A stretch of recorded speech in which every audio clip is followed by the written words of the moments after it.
No olvides darle like y suscribirte a nuestro canal. Desde que era niña, siempre he tenido una relación extraña con mis sueños. No eran simplemente fragmentos dispersos de mi imaginación, eran vívidos, detallados, persistentes. Algunos se sentían más reales que mi propia vida. Uno de los sueños que más me marcaron ocurrió cuando tenía alrededor de 10 años. En él me encontraba en un cementerio, pero no era un lugar lúgubre ni aterrador. Había sol, brisa fresca y el sonido lejano de pájaros entre los árboles. Me sentía en paz. Lo más extraño del sueño era que yo conocía ese lugar. No lo exploraba con miedo ni curiosidad, sino con la familiaridad de alguien que había estado allí muchas veces antes. Había una casa en el cementerio, una casa de 2 pisos, con una fachada de madera blanca que había empezado a desgastarse con los años. Las ventanas eran altas y angostas, con cortinas amarillentas que se movían con la brisa. Desde el porche se podía ver todo el cementerio, como si la casa fuera su guardiana silenciosa. En mis sueños, mi madre era amiga de la familia que vivía en esa casa. Por eso, yo pasaba mucho tiempo allí, jugando con una niña de mi edad. Nunca supe su nombre, pero siempre estaba esperándome cuando llegaba. Tenía el cabello oscuro recogido en 2 trenzas y usaba un vestido azul descolorido. Juntas corríamos entre las lápidas, saltando entre las losas antiguas, riendo sin preocupación. Cada vez que tenía este sueño, todo ocurría igual. La misma casa, la misma niña, la misma sensación de tranquilidad. Nunca pasaba nada extraño ni aterrador, solo la certeza de que aquel cementerio formaba parte de mi vida de alguna manera. Tuve el mismo sueño varias veces a lo largo de los años. Simplemente formaba parte de mi vida de alguna manera. Los años pasaron y aunque recordaba aquellos sueños, nunca les di demasiada importancia. Hasta que un día, todo cambió. Estábamos en un viaje familiar, recorriendo carreteras secundarias. Iba mirando por la ventana cuando de repente lo vi. El cementerio. Mi respiración se cortó.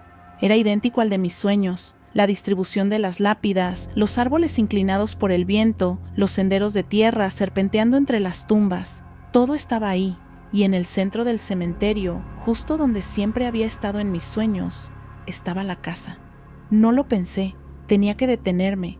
«Mamá, papá, paren el auto», exclamé casi gritando. Mis padres se miraron extrañados, pero accedieron a mi súplica y estacionaron en la entrada del cementerio.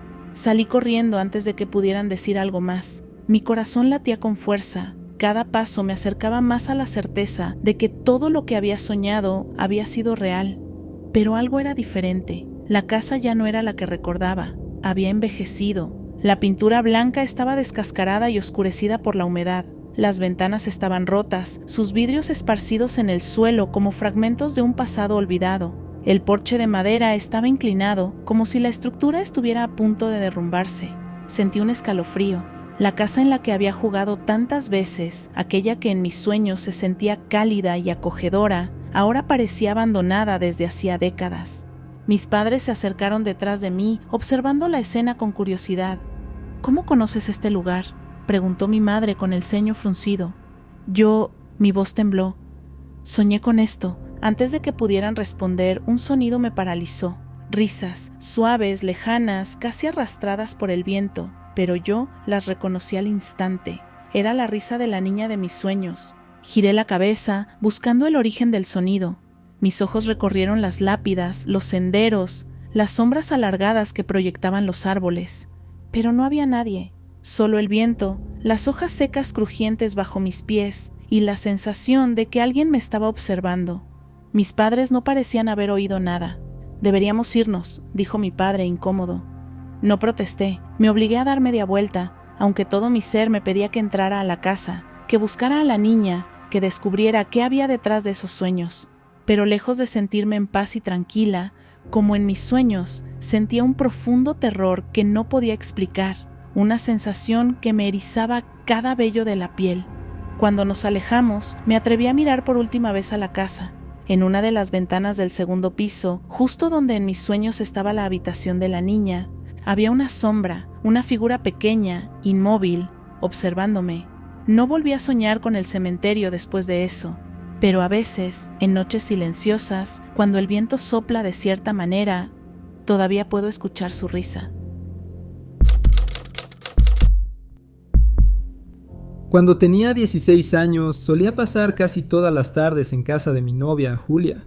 No llevábamos mucho tiempo juntos, pero ya sentía que la conocía de toda la vida. Nos gustaba pasar horas viendo películas en su sala, compartiendo un bol de palomitas y riéndonos de lo predecibles que eran los finales. Aquella noche nos habíamos quedado viendo una película de terror de los años 80, una de esas con efectos especiales malos pero con una atmósfera que te dejaba inquieto. Julia estaba acurrucada contra mí en el sofá y yo sentía que no quería moverme nunca de ahí, pero cuando la película terminó miré la hora, 10 de la noche. ¿Seguro que no quieres que te lleve?, me preguntó, con un tono que me hizo pensar que quería que me quedara un poco más. Nah, estoy bien, son solo 2 calles, respondí con una sonrisa, levantándome. Sabía que su madre no me dejaría quedarme más tiempo.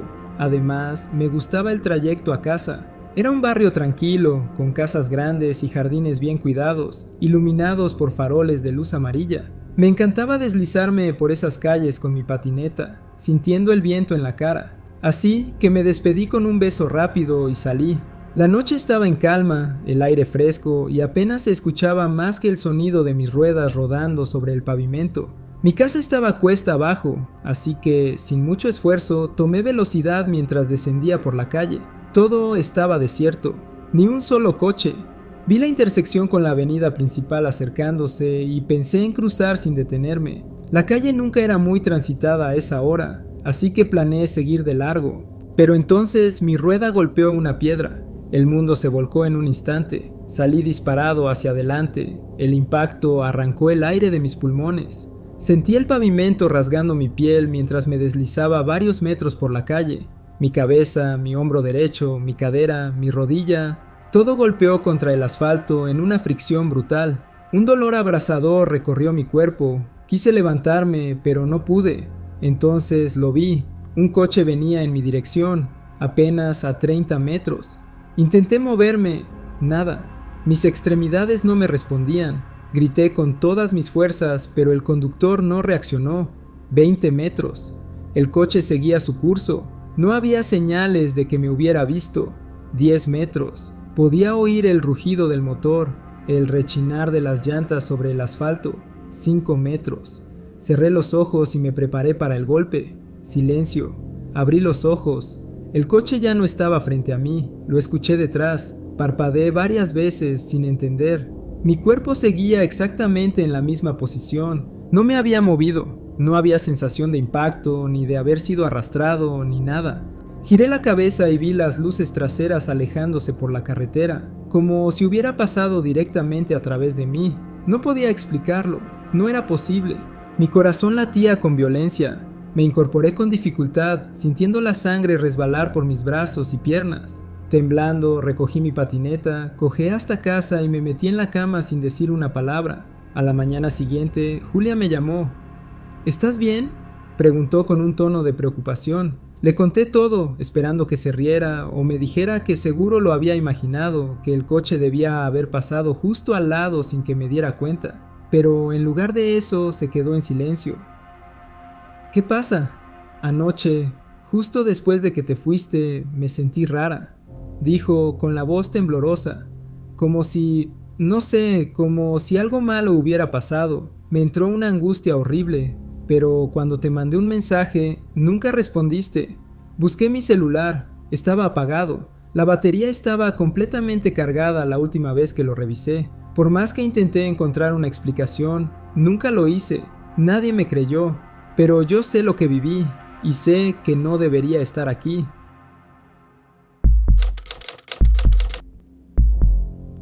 Tenía 12 años cuando la vida tal como la conocía se rompió en pedazos. El divorcio de mis padres no había sido una sorpresa. Las peleas, los silencios incómodos y la tristeza en los ojos de mi madre lo habían anticipado desde hacía mucho tiempo. Pero eso no significaba que doliera menos. Mi papá se mudó con su nueva novia apenas unos meses después de la separación. Ella no era cruel ni desagradable, pero tampoco era mi madre. Intentaba ser amable conmigo, hacerme preguntas sobre la escuela, invitarme a hacer cosas con ellos. Pero yo me sentía como una extraña en su casa, como si estuviera invadiendo un mundo que no era mío. Aquel día, mi papá pensó que sería buena idea llevarme con ellos a un parque de diversiones. Tal vez intentaba que nos uniéramos, que yo me sintiera más cómoda con la mujer con la que ahora compartía su vida. Pero yo no quería estar ahí. Me sentía desconectada, vacía, como si flotara en un lugar al que no pertenecía.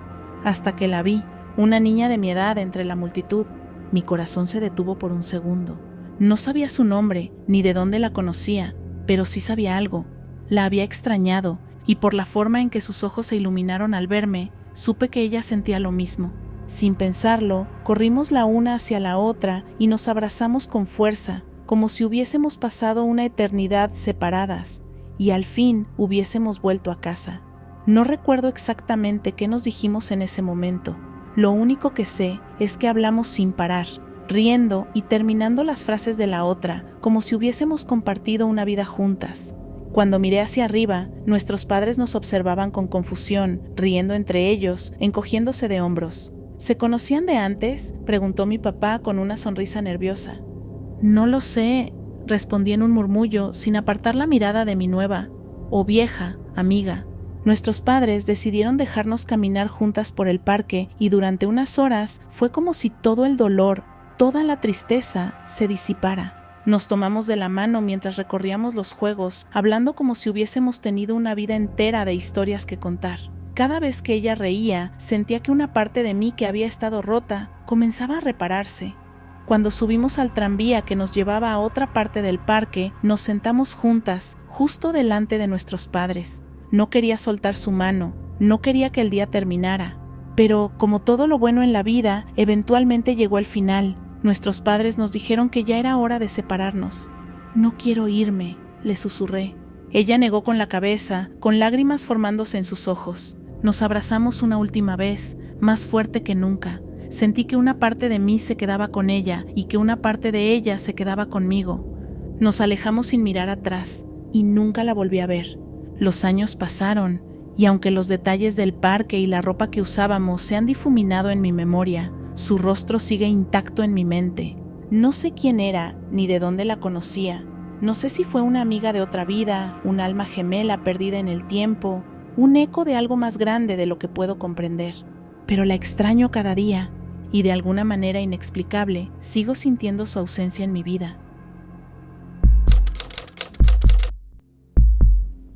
Cuando terminé la preparatoria me encontré en la misma encrucijada que muchos enfrentan a esa edad. ¿Qué hacer con mi vida? La universidad aún no era una opción clara para mí, así que necesitaba un trabajo mientras decidía. Fue así como terminé como salvavidas en un parque acuático. El trabajo no era tan glamuroso como algunos imaginan. Claro, pasaba el día en traje de baño bajo el sol, pero también tenía que soportar largas horas de vigilancia, gritos constantes de niños emocionados, padres distraídos y la presión de saber que en cualquier momento la diversión podría convertirse en tragedia. Al principio todo era emocionante. La adrenalina de estar en una torre de vigilancia, el orgullo de llevar el silbato colgado al cuello y la satisfacción de saber que mi trabajo podía marcar la diferencia. Pero con el tiempo se volvió rutinario, tan rutinario de hecho que empecé a soñar con mi trabajo. La mayoría de los sueños eran triviales, supervisando piscinas abarrotadas, recogiendo flotadores olvidados o apagando peleas entre niños. Pero una noche el sueño fue distinto. En el sueño no era yo quien realizaba el rescate, sino uno de mis compañeros. La escena se desarrollaba en una de las piscinas más grandes del parque, justo en la zona de olas. Un niño, delgado, cabello oscuro y con una camiseta azul, flotaba inconsciente en el agua. Mi compañero lo sacaba rápidamente y yo asistía en los primeros auxilios. Desperté con el sueño fresco en mi mente, pero no le di demasiada importancia. Era solo un sueño, después de todo. Tuve un par de días libres antes de volver al parque. Cuando regresé, todo parecía transcurrir con normalidad. Los niños corriendo de un lado a otro, las familias instalándose en camastros, el sonido del agua chapoteando. Estaba en mi puesto de vigilancia cuando, de repente, lo vi. El mismo niño del sueño. Caminaba junto a su familia, todavía en ropa de calle. Sus padres hablaban entre ellos mientras él observaba emocionado las atracciones a su alrededor. Me quedé paralizado por un instante. No había forma de que lo hubiera visto antes. Acababan de llegar. ¿Cómo era posible? Intenté convencerme de que era una coincidencia, pero algo en mí sabía que no lo era. Desde ese momento no le quité la vista de encima. Pasaron un par de horas y, como había previsto, el niño entró en la piscina de olas. Se veía entusiasmado, pero no del todo confiado en el agua. Sus padres estaban cerca, pero distraídos. Al principio todo parecía ir bien, pero luego las olas empezaron a aumentar su intensidad y el niño empezó a tener problemas para mantenerse a flote. Pateaba con desesperación, tragando agua y moviendo los brazos sin control. Mi cuerpo reaccionó antes que mi mente. Salté de mi puesto y corrí hacia la piscina. ¡Niño en peligro!, grité mientras me lanzaba al agua. En segundos lo alcancé. Sus ojos estaban desorbitados de pánico y su respiración era errática. Lo sujeté con fuerza y nadé de regreso a la orilla. Cuando salimos del agua, él tosió un par de veces y comenzó a llorar. No llegó a desmayarse como en mi sueño, pero estuvo demasiado cerca. Su madre corrió a abrazarlo, agradeciéndome entre lágrimas. Su padre, pálido, apenas podía pronunciar palabra. Yo, aún con la adrenalina corriendo por mi cuerpo, solo podía pensar en una cosa. ¿Qué habría pasado si no hubiera sabido de antemano que debía vigilarlo? Esa noche no pude dormir. Daba vueltas en la cama, repasando cada detalle del día. Me preguntaba qué significaba todo aquello. ¿Era esto solo una coincidencia increíble? ¿O algo más? Lo único que sé es que, desde aquel día, nunca volví a ver mis sueños de la misma manera. Porque aquel sueño había salvado una vida.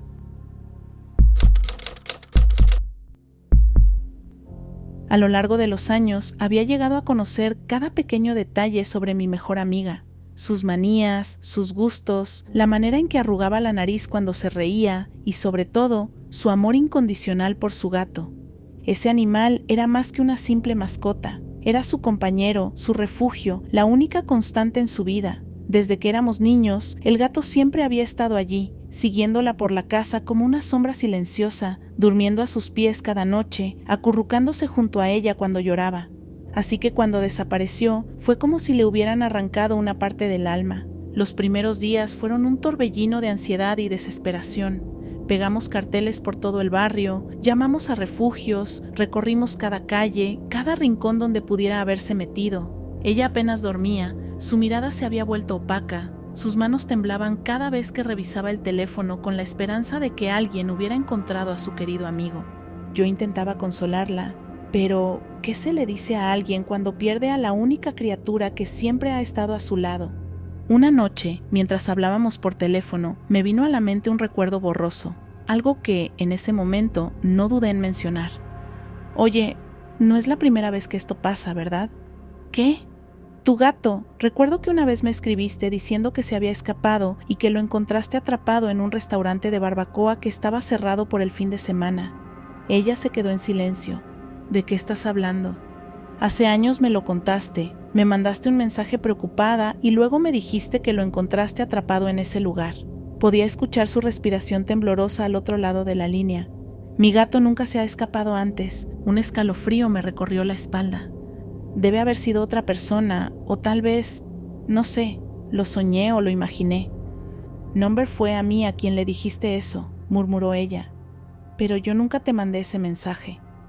Hubo un largo silencio. Luego, con voz baja, añadió, aunque, ahora que lo dices, sí hay un restaurante de barbacoa cerca de mi casa.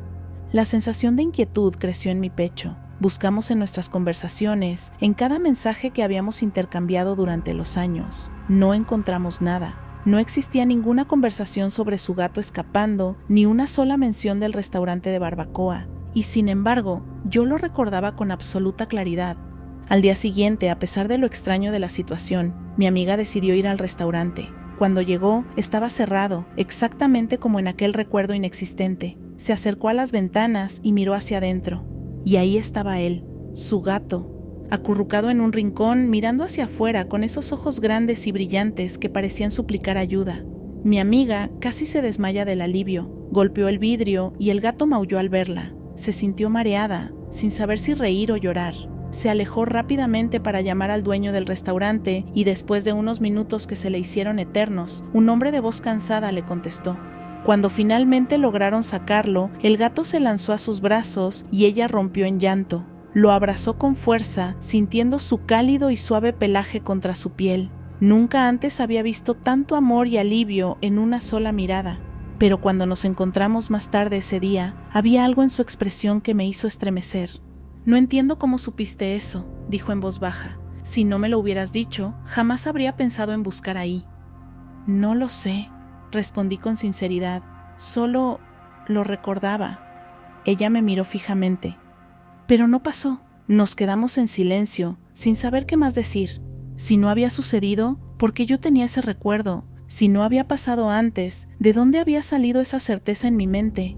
Esa noche, mientras estaba en mi habitación, me puse a pensar en lo ocurrido. Traté de recordar exactamente cuándo habíamos tenido esa conversación, en qué contexto, qué palabras exactas había usado ella cuando me contó sobre la desaparición pasada de su gato. Pero entre más lo intentaba, más me daba cuenta de que no había ningún punto en el tiempo en el que realmente hubiera sucedido. Era como si el recuerdo hubiera estado allí desde siempre, pero sin una fuente real, como si, en alguna otra realidad, en alguna otra versión de nuestras vidas, aquella conversación sí hubiera ocurrido. Tal vez el universo había decidido doblarse sobre sí mismo por un breve instante. Tal vez una memoria perdida de otro tiempo, de otro mundo, había cruzado el umbral hacia el mío. O tal vez, en alguna línea de tiempo diferente, su gato nunca regresó. Desde que tengo memoria, he tenido un sueño recurrente. En él conduzco lentamente por un camino de grava en medio de un bosque denso, con árboles altos que se inclinan como si intentaran cerrar el paso.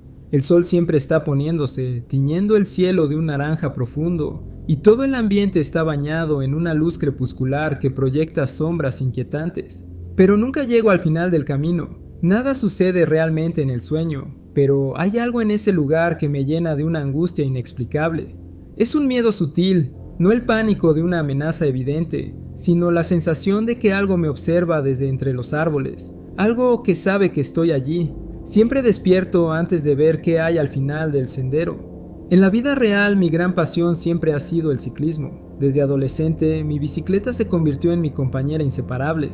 No era solo un medio de transporte, sino una forma de exploración, de descubrir rincones escondidos en mi ciudad y en las zonas rurales cercanas. Mientras pedaleaba, sentía una libertad que pocas cosas podían darme. Me gustaba desafiarme, aventurarme por caminos desconocidos, perderme en senderos que otros ignoraban. No importaba si era un día soleado o una tarde nublada, si la brisa era cálida o si la niebla se filtraba entre los árboles. Montar en bicicleta era mi escape, mi forma de sentirme vivo.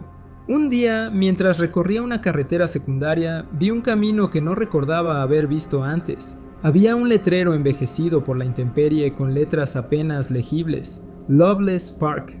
El nombre me llamó la atención al instante. Era un gran fanático del álbum Loveless de My Bloody Valentine, así que la curiosidad me ganó. Sin dudarlo, giré mi bicicleta y entré en el sendero. Al principio todo parecía normal. El camino estaba cubierto de grava blanca, rodeado de árboles altos. El aire tenía el aroma terroso del bosque, mezclado con la frescura del atardecer. Pero a medida que avanzaba, un escalofrío recorrió mi espalda. Algo en el paisaje me resultaba extrañamente familiar. La forma en que los árboles se alineaban a los costados del sendero, la textura de la grava bajo mis ruedas, el tono exacto del sol poniéndose tras las copas de los árboles. Era el camino de mi sueño. El corazón me empezó a latir con fuerza. Me obligué a seguir avanzando, pedaleando con más cautela, observando cada detalle. Era idéntico. Cada piedra, cada rama, cada sombra parecía sacada directamente de mis sueños. Por primera vez iba a llegar al final del sendero. El camino terminaba en una especie de campo abierto, pero no era un parque. No había juegos, ni senderos bien delineados, ni bancas. Solo un terreno cubierto de grava y, en la distancia, una estructura solitaria. Unas gradas en ruinas, oxidadas y torcidas como si nadie las hubiera usado en décadas. No había señales de que alguien hubiera estado allí recientemente. Ningún rastro de personas, huellas en la tierra o basura olvidada. Un único sendero surgía del campo y se adentraba en el bosque. Me bajé de la bicicleta y lo seguí con pasos cautelosos, sintiendo cómo mi respiración se volvía cada vez más irregular. Algo no estaba bien. Después de caminar unos metros, el sendero se detenía abruptamente en medio de la nada. No terminaba en una carretera ni en otro sendero. Simplemente se desvanecía entre los árboles, como si alguien hubiera empezado a construirlo y luego hubiera abandonado la tarea. Fue en ese momento cuando el miedo irracional se apoderó de mí. No tenía razón lógica para temer, pero mi instinto me gritaba que saliera de allí. Sentí como si el aire se volviera más denso, como si la luz del sol se extinguiera más rápido de lo normal. Sin pensarlo 2 veces, corrí de regreso a mi bicicleta y empecé a pedalear con todas mis fuerzas. Sentía que algo, aunque no podía verlo, me observaba desde el bosque, algo que había estado esperando a que llegara. No miré atrás, no me detuve hasta que volví a casa, jadeando, con el pulso acelerado. Esa noche no soñé con el camino, y nunca volví a pasar por Loveless Park. Y recuerden que si tienen una historia que compartir, nos la pueden enviar a la dirección de correo electrónico que aparece en la descripción del video, encuentrostenebrososinbox@gmail.com. Nos vemos en el siguiente universo.